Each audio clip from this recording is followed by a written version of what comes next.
Coming up, dolphins, astral projection, and federal agencies.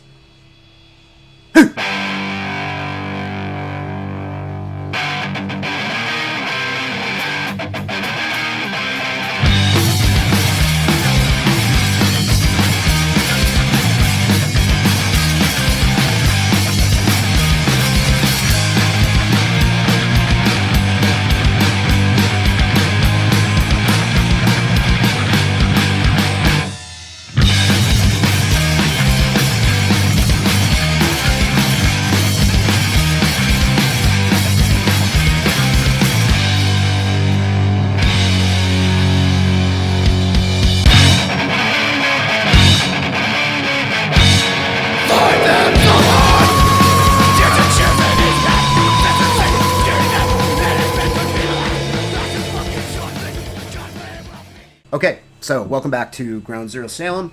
Once again, I'm your host, Pat. You know the rigmarole there.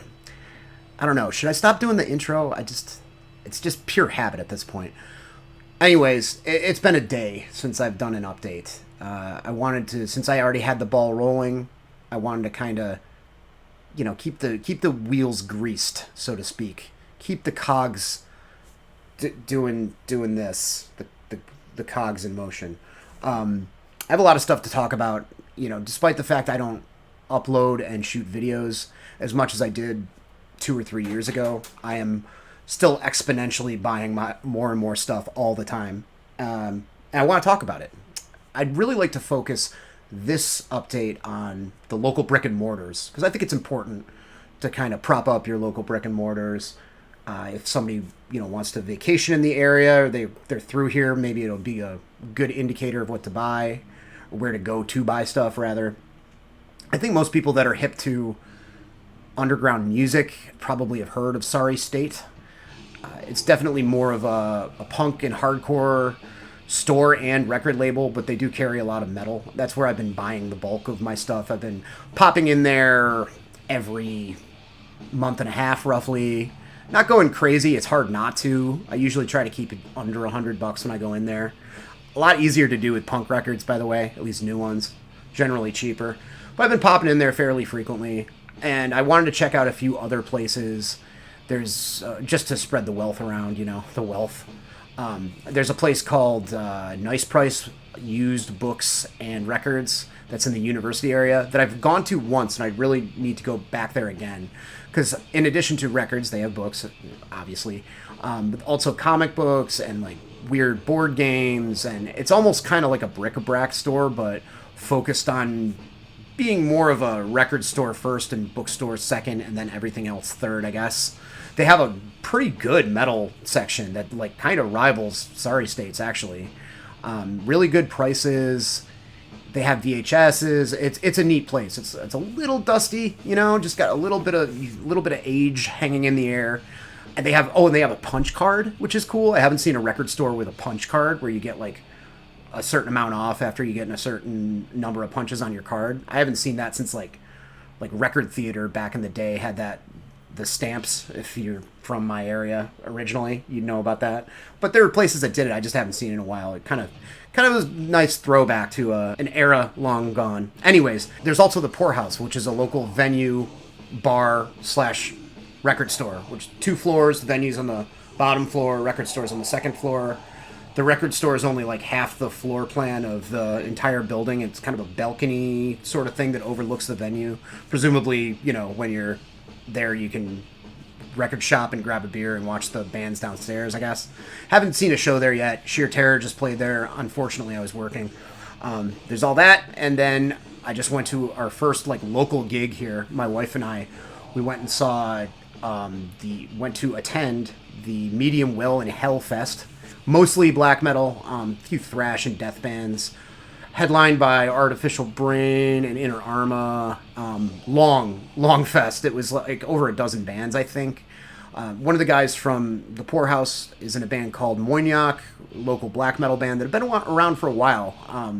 We saw them in Salem like 3 or 4 years ago. They were very good then. And I guess this fest has been going on for a while. They've kind of kept it going but obviously it took a nosedive and didn't happen for a few years because of why. So they're trying to get it up and going again. It was really well attended. There was a market outside where I got some good scores of various things. There were people selling records and crafts and all kinds of crazy stuff. There was a free barbecue, kind of buffet kind of deal, and that was excellent. So all in all, it was a good time. It was really hot, but the AC inside was nice. Good experience overall. So I wanted to go over those scores from those record stores as well as the stuff that I picked up at the fest. Let's talk about the nice priced used place first. Saw this randomly, a $3 CD. Getting right into things here. Acrid, 86th. Only 90s kids will remember Acrid. They were a Toronto band. They had several splits.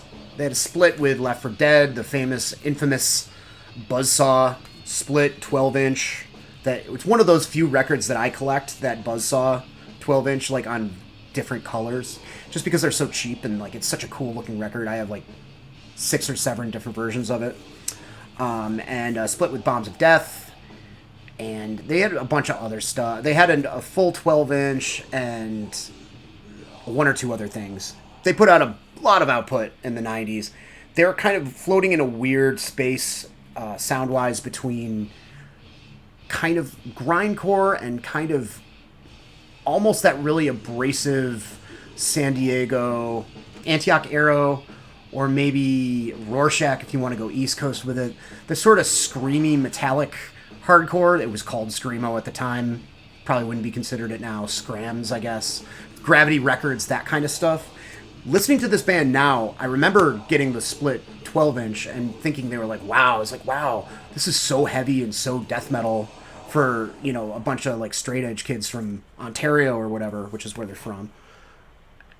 And thinking it was so heavy, I'm like, oh my God, this is like earache style. And listening to it now, yeah, that element is there, but it also just as much reminds me of like Orchid, or like I said, the aforementioned, maybe headed towards Acme, who, have a very similar name. I was wearing their shirt last update.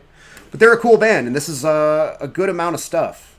Several releases compiled on this. $3. Then, band I'd never heard of. I bought purely blind buy. It was a couple of bucks. Bought purely because of the way it looked. And I thought I had already talked about this. I kind of combed through my previous updates, and I don't think I did. So I think it's a Mandela effect kind of thing. Catch me outside if I did. Call me out. But this is a band called OSK, Wretched Existence, Bleak Future, power violence band from the late aughts, 2007 to 2010. I do not know where they're from. I believe they're American, but beyond that, I don't know. This came out on To Live a Lie, and it's just great power violence. Short, quick, to the point, kind of sharp, sort of metallic, a little bit, kind of riffing, not straight up bludgeoning. There's a little bit of finesse to the guitar approach, but like any good kind of power violence or fastcore, whatever you want to call it, quick and to the point, over in a heartbeat. Really, really great stuff there. Not familiar with them at all. It was a nice surprise. Blind buys, they're fun once in a while. Then they had some LPs, and again, some steals here. The Clash, self-titled. This is a record, one of those bands that I only want really one record by them. Only one record that I really care about. I know a lot of people celebrate the entire catalog. I am not one of those people. I'm not mad at London Calling or any of the other ones, but this is just perfect. I believe this is the American pressing that has a couple extra songs than the British one. Epic. And just such a clean, nice copy, too. But yeah, flawless punk record. Touches of reggae, if you didn't know already.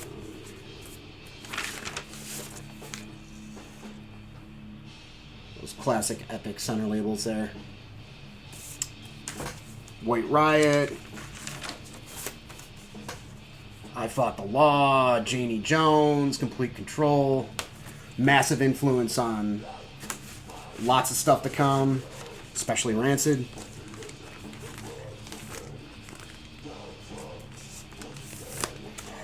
Then we got some classic Southern California hardcore. This is, I believe, an unofficial release because it compiles more than just their first record. It's got some demo stuff on it. LA's Wasted Youth, Reagan's Inn. This is a Pusshead drawing. I always forget about that just because it's not involving skulls or bandages, but it is definitely a Pusshead illustration there. Wasted Youth, if you didn't know, are pretty much perfect early 80s hardcore stuff from LA. Snotty, fast. You can think of them as like the snotty little brothers of the Circle Jerks. And I think one of them actually is. If I remember right, I'm trying to pull that out of my memory banks. It'll come to me. But really, really nasty, fast, pissed off, melodic in the right places, hardcore stuff. And I saw this cheap and just thought I'd snag it. This is the 2013 recording from Thou Art Lord. Greek black metal stuff. One of the biggest names in it. Obviously not as big as Rotting Christ or Verathron, but definitely up there. A lot of those bands share members too. I'm sure there's probably a guy from one of those bands involved in this, but I don't remember off the top of my head. Not a super fan for that stuff. I definitely like it a lot, though. Definitely one of my favorite strains of black metal, for sure. But yeah, this is continuing along the same path as their early stuff. It's very true to form with everything they've been doing up until this point. It's not really expanding on the sound too much. You've got that great eerie melodicism that all the Hellenic bands have. Nice and catchy. Good. Regal Pulse of Lucifer came out on NWN back in 2013.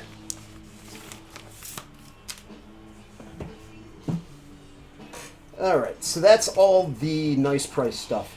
Before I go any further, I should mention what we're listening to.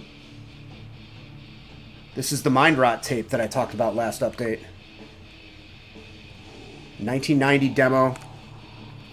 I said all I needed to say last update about how good this is, but certainly give this a spin on YouTube or a download if you're into Doom Death stuff or even early 90s crust. It's very, very good. Alright, I need a sip.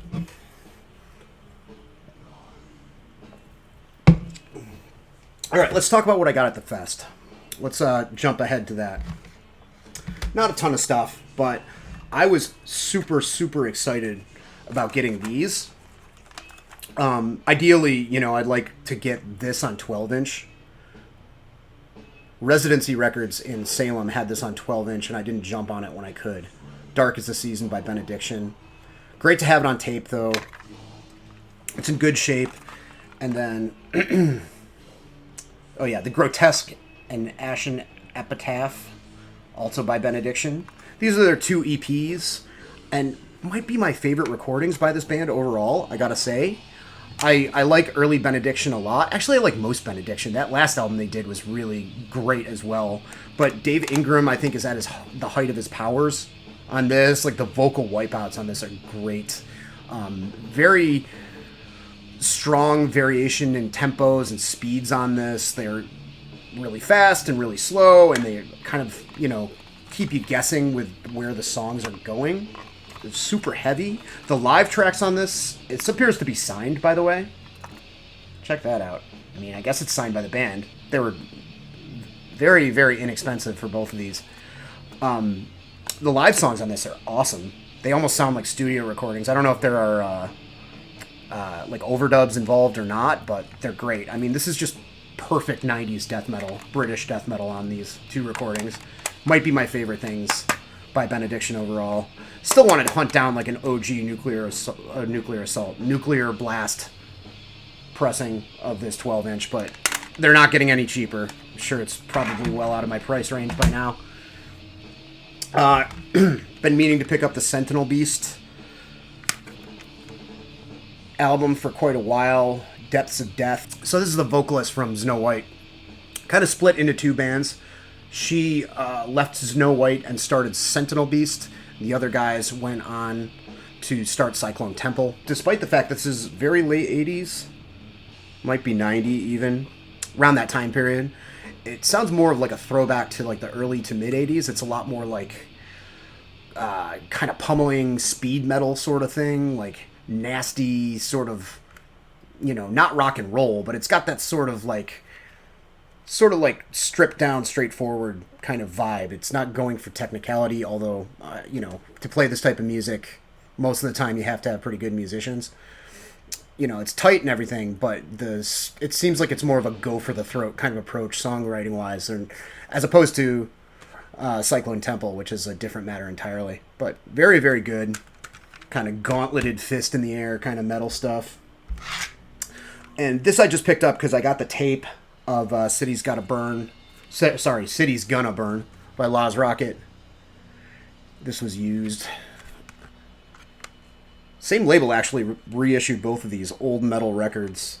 Pretty bare bones packaging on both of these, by the way. Just, that's it. Same deal with the Sentinel Beast. And this is Laaz Rockit, you know, before they were like super, super thrashy. They kind of had two phases. This is more of like a US power metal, early speed metal kind of approach. They got way heavier and like, you know, almost kind of Bay Area technical thrash, if you didn't know. This is one of their early, I think it's their first record, pretty sure. And it's great. I think I talked about it plenty a couple of months ago when I picked up the tape, but I wanted to have a copy on CD. Tape had a few warbly bits, which I wasn't too happy about. And, oh, and one more. Have not spun this yet. I'm hoping it sounds pretty good. It's a boot. Sepultura Castle Manifest live at Donington. So it's a 94 broadcast, TV broadcast. So hopefully the sound's pretty good. I also picked up a Sepultura bootleg live at Dynamo or one of those festivals in like 91 or 92. That sounds pretty good. You can tell it's recorded in the crowd. But everything's so loud, and it's almost kind of endearing that it's recorded in the crowd because you can hear the entire crowd like yelling along with every single lyric, which is kind of rad. This is a little bit later. That one I was just talking about is from right after Arise, before Chaos AD. This is after Chaos AD, so there's a representation of a pretty wide swath of their material on here. You got Refuse Resist, Territory, Troops of Doom, Slave New World, Propaganda, Mass Hypnosis, Inner Self, Manifest, Nomad, Chaos Arise, Orgasmatron, and Policia. So looking forward to listening to this. I've been picking up a lot more bootlegs lately. Metallica, Slayer, and Sepultura especially. I also like Danzig bootlegs.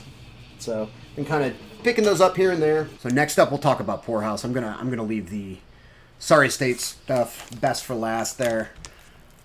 Got a handful of cool LPs from the Poorhouse. Their punk and metal section was actually relatively small, but fairly densely packed with goodness. This is a repress that I don't mind shelling a little bit out for. It was actually reasonably priced, under $30, which is kind of a miracle. I'm going to take the shrink off now. You don't want shrink on your stuff. Record Store Day pressing of Nothing Face. Took me a while to come around to Voivod, period. I was never into them as a young thrasher death metal kid. I actually kind of got more into Voivod when I was in sort of a non-metal listening phase of my life. I was listening to a fair amount of like Oi and like early 80s hardcore worship in the mid 2000s. Somewhere in there, I just got a taste of Voivod and was like, ooh, this is cool, this is different. And got into all their, classic LPs from the 80s. I think I just liked that it was kind of odd and spacey and weird, and I heard it when I was a kid and it didn't quite click, I liked everything up to this, but this was almost a bridge too far for me for a long time, Nothing Face. And it's just been clicking with me recently. This and Angel Rat. Just a little bit more towards just progginess, away from the thrash, Still kind of, their core sound is still there under it all somewhere, but, it's a bit of a leap from, like, say, Killing Technology. Or Dimension Hatros. But I do love it. I love the Pink Floyd cover on it as well. They played that live when I saw them recently. It was great.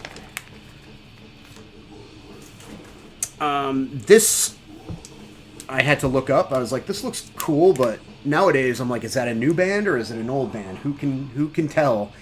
This is a Canadian band, Negative Gain, hardcore band, back from the dead.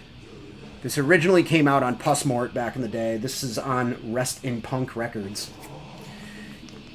Here we have more Pusshead art there. Lots of songs. It's meat and potatoes hardcore. It's just unhinged enough. It's just unrestrained and wild enough. It's not quite to the level of the falling apart sort of thing that United Mutation or Void has, but it's just enough where it doesn't sound like cookie cutter, generic, fast hardcore, which is great anyway. Canadian stuff. Not sure where they're from in Canada. I want to say from Ontario, but I'm not going to commit myself to that because I really don't know. But yeah, good, just nasty, raw, fast hardcore punk from the early 80s.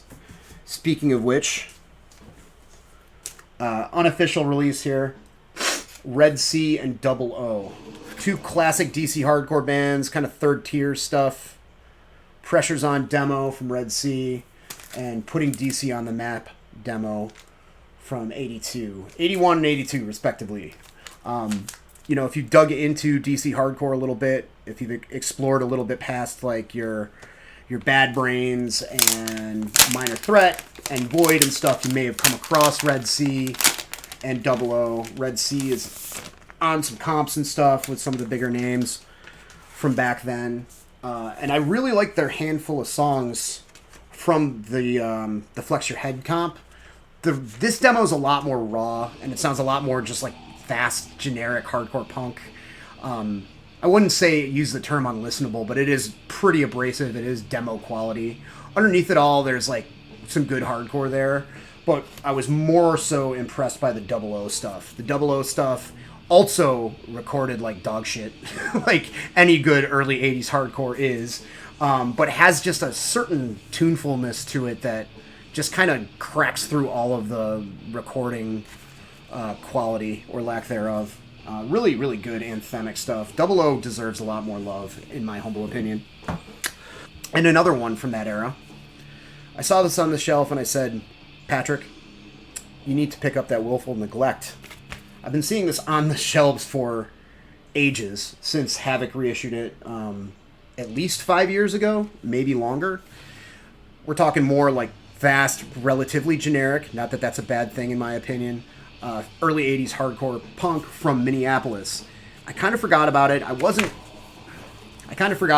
wasn't sure what the era of this band was or where they were from. I'd heard the name, and then lo and behold, earlier this month or last month, I was watching a bunch of short documentaries that are like a series on PBS in Minneapolis about the hardcore scene, going back to the very beginning of it. Of course, they talked quite a bit about Husker Du and all that, and just over the years, they kind of eventually end up talking, albeit briefly, unfortunately, about Profane Existence and everything. But they also did a thing about anti-racist skins in Minneapolis and their whole thing that was sort of in conjunction with it, I think, which is also definitely worth a watch. But Willful Neglect were like in the heyday of hardcore punk blowing up in Minneapolis, right before a lot of people kind of got over playing a million miles an hour, and hardcore, historically sort of spread out into a couple of other things and fizzled out between 84 and 86. Willful Neglect are a really good example of just raw energy. They don't stand out as much as Negative Approach or The Fix or Husker Du, but we're a strong band. This is great pummeling, very tight, very fast, rapid fire hardcore punk songs. It's got everything they recorded on it, which I think is a record and a demo or a couple of recordings regardless. Good. Very, very good stuff. All right, I think that's it. That should do it. All right, that's it for the Poorhouse stuff. So finally, I'll close it out with the headliner here. Sorry State Records. I don't even know if this is everything that I've purchased at Sorry State. I believe so. I poured through stuff. I am way overdue for an organization and filing session that will probably be a couple of days at this point, that will probably require new shelving. I just have that stack. Wait, where is it? that stack behind me there of all those CDs that still need to be put away. I gotta be careful before I venture forth into like Jason Hook territory of just not having anything organized. Love the man's style. I just don't want to bite it, you know. So, anyways, I thought I got more tapes, but this is all I can remember off the top of my head. I might have gotten a demo or two that I forgot about, but this is a band called Prowler. They are from Denver. Now, I know Denver to probably a fair amount of my viewers, all three of you. I know Denver's probably known to more people for their death metal scene, with Blood Incantation, etc., Primitive Man. But they also have a very, very good hardcore scene. Raw, stripped down hardcore primarily. City Hunter probably being the most well-known act from that scene that also kind of straddles both a little bit. I know a lot of metal people like City Hunter. Prowler is just nasty, gnarly hardcore in the traditional way. If I'm not mistaken, they share members with Direct Threat, who also did a release on cassette on this label, Iron Lung, about a year ago that I also talked about. That super arty video I did that I way put too much editing into with all the public domain creepy footage. That one, they were featured in that. It was a while ago, a year and a half ago or something. Prowler, Direct Threat are a little bit more like Oi-influenced hardcore, from what I remember. I haven't listened to it in a while, but 86 Mentality, Negative Approach kind of stuff. Prowler have a bit of that, but it also kind of reminds me a little bit of more of Boston hardcore, mid-80s straight edge hardcore before it got codified into a certain sound, but like the DYS and SSD a little bit. Very, very fast, though. Less like skank parts and more just like pummeling really fast, abrasive, non-stop kind of hardcore stuff. Then Somatic Decay, Existential Decadence. This is death metal. This is very cavernous, creepy, more or less doom death stuff. Two-man project, it looks like, with two people that were in Ossuarium before from Portland.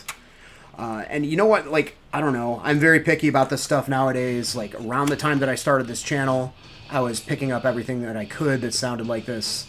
And I'll probably go back to checking some stuff out here and there. A lot of that stuff I've given a wide berth to. Just purely the kind of more plodding, mid-paced stuff. But I'll be damned if Somatic Decay does not knock it out of the park with this. It's really, really well executed doom death stuff. Just kind of bone-chillingly dark, like haunting, slow, crushing death metal. Alright, let's get into some LPs. Seen this floating around in distros. I don't know if it got repressed or something. I want to say there was an old pressing of this on Strange Fruit, which is the label that puts out all the Peel Session stuff. Well, for one thing, I didn't know Strange Fruit was still around, putting out Peel Sessions, recordings. I think this is legit, too. It's been in a lot of distros. Whatever. It's the Bolt Thrower Peel Sessions, 88 to 90. I used to have a version of this on cassette ages ago. And I remember really disliking their original vocalist because he wasn't a Cookie Monster growler guy like Carl Willits. It's a guy named Alan West. I'm going to assume no relation to the guy in Obituary. And he's got more of a, almost kind of a venomous, excuse the pun, Kronos kind of approach. Kind of spitting, infernal, but like understandable, evil thrash kind of singing voice. Almost like Sacrilege UK, but, you know, like a dude. It's good. It's good. I like the songs, too. And then the stuff with Willits from 90 is from the War Master era, and it's a great little crop of songs there. You got Realm of Chaos, Domination, Destructive Infinity, War Master, Afterlife, Lost Souls Domain. You got Eternal War. Yeah, it's awesome, especially because I like War Master a lot. It's not my favorite of the Willits stuff. Musically, it's what I want on a Bolt Thrower. I like the later records. I celebrate their entire catalog. I like all the kind of mid-paced, crushing, tank tread, rolling over skulls kind of thing that they more or less perfected later on. But I like the first 2 or 3 records because they occasionally just have these like out-of-control blast beats and fast parts. But I don't like the production on War Master at all. It sounds kind of flat to me. I really love the way in Battle There Is No Law sounds, in Realm of Chaos sounds. And it's nice to have this handful of songs off of War Master that are on here sounding super punchy and vibrant and live like that. Nothing too fancy. There's no insert, black vinyl. Just kind of simple labels there. It's cool. It sounds awesome. We got Legion of Parasites. UK band, kind of coming out of the anarcho-punk sort of movement.